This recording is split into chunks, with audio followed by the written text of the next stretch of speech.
好，回到现场来看，北韩在最近庆祝劳动党建党80周年10月10号晚上，特别注意是晚上举行了大阅兵啊。那中俄方面呢，都派出他们的2号人物代表出席，中方是由总理李强代表，而俄方呢，则是由前总统梅德韦杰夫来代表。另外呢，也看到了越南共党中央总书记苏林，还有其他的各国政要也都出席。这次呢，是16年来中国大陆首次有总理级的领导人访问北韩。上一次呢，北韩有这个越共总书记的来访哈，也是很久以前了，18年前了，所以这次都出现了，这个意义非凡。那么韩联社就分析说，北韩阅兵最近几年多半都选在夜间登场，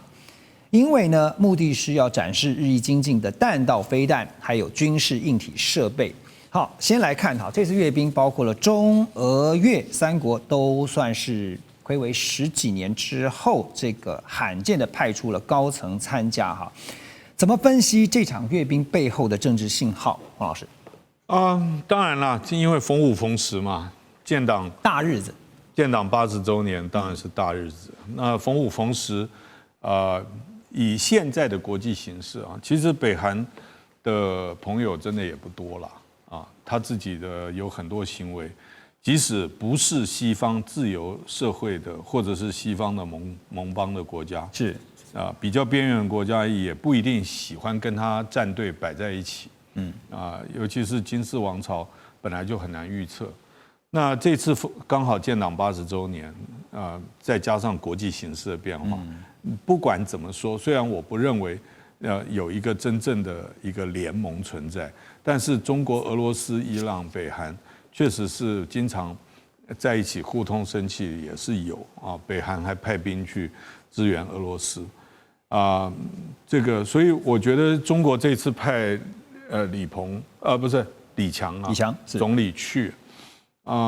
其实过去中国大陆有派人也都是政治局常委级的，当然他现在是常委兼总理，那以前也不是没有政治局常委。去过，所以我并没有觉得很特殊。倒是俄罗斯这一次派曾经这个替普京挡一阵子当过俄罗斯总统的这个梅德韦杰夫去，是比较有拉高一点成绩。我觉得政治讯号高于他的兵力展示。那至于说那些兵力真的能怎么用，为什么要晚上？我觉得有很多种说法了。新加坡的国庆阅兵都是在黄昏嘛。可能白天太热，那这个北韩到晚上是怕被太阳照到，也有可能这个我觉得只是他的一个选择那么北韩以前也有白天阅兵过，那么所以我个人认为，我觉得观察国际关系，观察这些国际新闻那个观察者不要比当事者兴奋，对要保持。头脑冷静。晚上是要避卫星吗？还是晚上其实也没有说真的避卫星，但是晚上确实应用灯光效果的话，做出一场很好的阅兵秀白天就没有办法用那灯光的效果的变化。所以，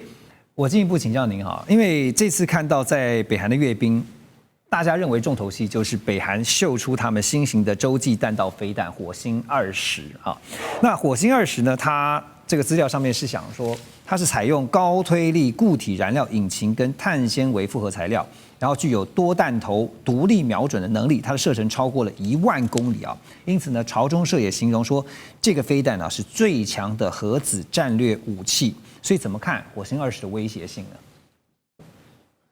我必须这样讲，就是说我们每次在办理这阅兵真正的最吸引人的目光，有时候是会出乎你意料之外。93阅兵，这个中国大陆也确实经由很系统的研究，去找这个涉华研究的这个对于中国大陆研究，还有一般普罗大众，因为总共的直接透过网络还有直接的这个是电视了，有13.7亿人收视。就他请了所有驻外单位去发现这个对于装备去方队很多人看不懂。那个你要了解无人机要什么东西，你要有知识但是对于那个踢正步之整齐那真是全球叹为观止。那同样的，您今天问我火星20，你假如去问这个北韩阅兵什么东西，大家也是对他踢正步，感觉整齐程度叹为观止。但火星20到底是什么？可能只有真正的专家可以在那样去看得出来。那这个东西展示是什么？它就是一个就是核武器战略威慑嘛。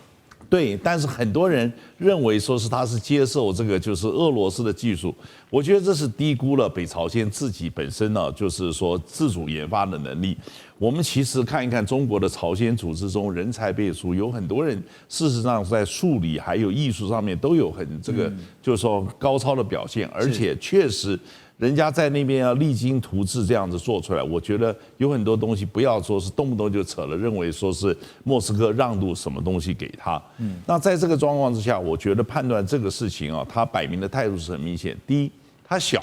他的弹头数很少，他基本上来讲都只是去打击人家的，就是使其对方有不可承受之重。所以呢，我们之中他是反所谓的高价值的目标，他不会去反人家的核弹头，这是就是整个的核战略的原则是很清楚的。但是他显露出核武，他的整个的直管的能力，到目前为止到现在没有说特殊的在这个面向的报道，所以我觉得这个东西就是说他到底这个核武力绝对有。但它的核战力到什么程度？我觉得还有更进一步去探讨评估的空间。是，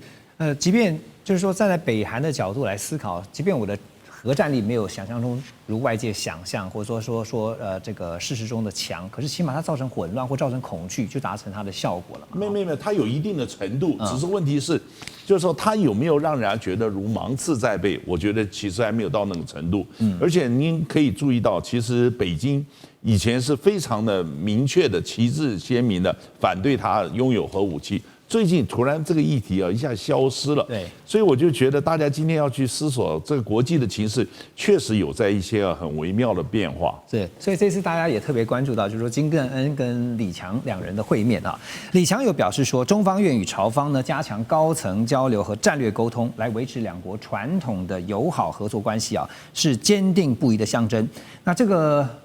话听到南韩的耳中呢，就非常的紧张哈，因为最近也看到哈，美国国防部印太安全助理部长的被提名人，就是即将要通过这个提名的，叫做约翰卢。那10月8号呢，他出席参议院听证会的时候呢，特别提到，未来他上任之后会要求南韩不但是要协助来遏制北韩也应该要遏制中国大陆的威胁。他特别强调说，日本、澳洲跟南韩这些美国的盟国，必须把目前的同盟关系转变为真正的责任共担型的同盟。可是呢，岂是你美国这样说，人家就要配合你啊？就南韩的总统李在明已经表态，就是表示说不希望南韩卷入未来有可能的战事啊。黄老师，这个等一下请教您，要先请教一下文佳老师，就是我们现在看到说南韩也表态了。他说，如果未来美韩的合作，特别是在安全上的合作的话，希望能够掌控的是指挥权这件事情啊。当然不是南韩说了算就可以的哈。我要问的是说，万一台海冲突，现在大家也在看这件事情，是说中俄朝彼此靠近，中方会以北韩来牵制南韩这件事情，怎么看？是啊，的确呢，这个南韩跟北韩之间的关系是非常的复杂的。尤其南韩呢，有时候我们想说南韩跟日本一样，其实也不尽相同了，因为他们面对的压力虽然一样，但是会有一些轻重缓急哦。那你想，这次南韩呢，他会不会这个您刚讲会不会完全这个照单收了这个美国这个抗中的压力哦？我觉得他不至于哦，因为其实他长期以来奉行的就是一个经济跟中国合作。但是呢，这个安全要跟美国结盟哦但是实际上呢，这慢慢的，尤其会受到这个中国会随时会跟北韩跟俄罗斯结合，他越来越怕。如果你一旦太过于这个去倾斜，或者是说跟中国为敌的话，那可能会陷于他地缘的不利，甚至经贸的不利，因为本来是他经贸之间也很。而且现在尤其还有一个川普逼着他选边站，对，选边站。对啊，那所以我想呢，这个南韩呢，他现在可能会选择有线的配合，比如说军演或是情报合作这样而已。然后呢，不是全面的去遏制它。然后呢，他会采取的是以对北为主，就是北韩为主。然后呢，对中谨慎这个态度。所以呢，你看这次李强去呢，他特别也要去笼络他嘛，因为他认为说，从韩国、日本到这个台湾到整个菲律宾，唯一的突破口可能就是南韩。哦，所以他企图用这个部分来，你看李强特别去表示对北韩的一个北韩的重视，用北韩的力量来钳制南韩。哦，这我想他的一个竞合部分哦。那但是这个你像如果现在中国呢，哦，他现在如果用这个策略的话，那美国就要有一个比较要